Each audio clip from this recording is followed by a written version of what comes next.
Good evening, Toastmasters. Good evening. If you're a parent, or you're about to become a parent, what's the best gift you could give your child? Positive Books! Yeah. Unconditional love. Love. This is an interesting question, and there's no one answer to it. But it's something I've been thinking about lately. You know, there's an old saying that says, parents spend a lifetime wanting their kids to say, thank you. Just say thank you, you bratty old kid. And children spend a lifetime wanting their parents to say, I'm sorry. And they never get that apology. Toastmasters and most welcome guests. Last November, my wife Danielle gave me great news. She said, Mark, congratulations. You're having a baby. Okay, she didn't say it like that. She said, we're having a baby. I've been thinking a lot about that question. What's the best gift a parent can give? But I've been thinking about a lot of things. I have so many questions for my own parents. Unfortunately, they passed away many years ago, so I can't ask them things like, what were you thinking about? You know, like, what was going through your mind? Did you have a plan? What was the plan? Why did you guys separate right when I was born? I've been thinking a lot about my father. My father was my biggest role model. He was a cool cat. He worked for Bacardi Rum. That's how I got into the wine and spirit industry. He was a charismatic guy. He was a ladies' man. He was a Casanova. He was fun to be around. But he wasn't always fun to be around. You see, in the beginning years, he was, how should I say this politely? He was crazy. He was out of his freaking mind. I'll give you a quick story. I have an older brother. He's 4 years older. His name is Rich. And when Richie was 7 years old, I think he was in the second grade, the teacher walked by and she went to pick up something and he grabbed his number 2 pencil and poked her behind. It's what kids do, you know, boys will be boys, you know. But the teacher got really upset. She wrote a note and she stapled it to my brother's shirt and sent him home.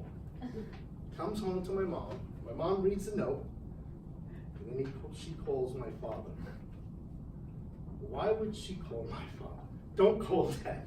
There's no reason to call Dad. He didn't shoot the sheriff, he just poked her in the behind. But he comes home and he's a little tipsy. And he decides he's going to put the fear into my brother, straighten him out once and for all. Punish him the old school way. So he had my brother take off his pants, kneel on uncooked dry rice for over 2 hours, and he whipped him with his belt. It got so bad that the neighbors came and said, if this doesn't stop, we're calling the police. I was 3 years old. It's my earliest childhood memory. My mother said I became a stutterer right after. That's how traumatic it was. But why would he do that? I know my dad. He wasn't a bad guy. But who was his role model? His dad. He did what was done to him. And now I'm going to be the dad. This is a concern. This has kicked up some dust. That's what I mean by kicking up dust. Triggering emotions, like, whoa. Because children, they bring out the best in parents, but they could also bring out the worst. They could trigger them. So this has been one of my concerns. I always laugh when people say, I'm never going to be like my mom. I'm never going to be like my father. Really? Maybe the best we could do is when we get triggered and we feel that thing, we maybe are aware of it and say, no, I'm not going to repeat that, and stop ourselves. Maybe that's the best we could do. I don't know. I'm going to find out.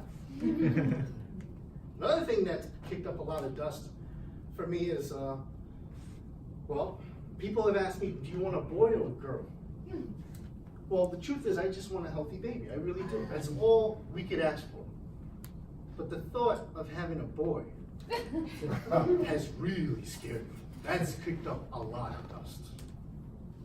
You know why? Because I hated my childhood. I didn't like who I was. I'm embarrassed by it. I was a shy, introverted kid. You know, I mean, I stuttered. I was the worst student in New York City. I mean, if I got a 65, my parents were like, give him a trophy. I mean, you can ask my brother how I went through school and I don't even know how I graduated. High school was the worst. I hated high school. I didn't even go to my prom. You know why I didn't go to my prom? Because I was a loser, that's why. That's the only reason why you don't go to your prom. I don't want my son to be a loser, I want him to be a winner. I want him to be strong, I want him to be tough. Alpha, Cobra Kai, one of those happen. But if I had a girl, well, maybe she could be like my wife Danielle. I could be so lucky.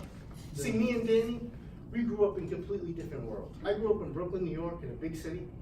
She's from this town called Endicott, New York. Have you ever heard of it? No. There's no Puerto Ricans in Endicott, New York. It's just white people and cows. But Danielle, ever since she was 5 years old, she's been in ballet. She was in theater. She's won trophies. She has hundreds of trophies at home. I mean, that's why she's such a great public speaker. When she was in high school, if I showed you pictures of my wife Danielle when she was 16, she looked like a 25-year-old model. You know what that means? It means she would have never looked at me in high school. That's what it means. She did go to her prom, by the way. She went with the handsome jock, the star of the football team. I don't know what that little punk's name was. It was probably Brad or Chad or one of those two. So what's the best gift a parent could give? I have no idea, but I'll start with this. Maybe for the parent to love the other parent, which is very, you know, if you look at most dysfunctional homes or kids who have a strained relationship with their parents and vice versa, that's the thing that's always missing. I consider myself lucky. I didn't have the perfect childhood, but I never grew up with my parents looking for a thank you. I never looked for an apology, so I feel grateful. But I noticed that a lot of my friends don't have those relationships, and that's the thing that's always missing. So my hope is that, by the way, I'm having a girl. Not that that's gonna be any easy, trust me. But my hope is that when I raise my little girl, that at the end of it, I don't put on her looking for a thank you or anything like that. And I hope that if I do my job right, she's not growing up looking for an apology. But until then, I have a lot of dust to clean up. So thank you so much.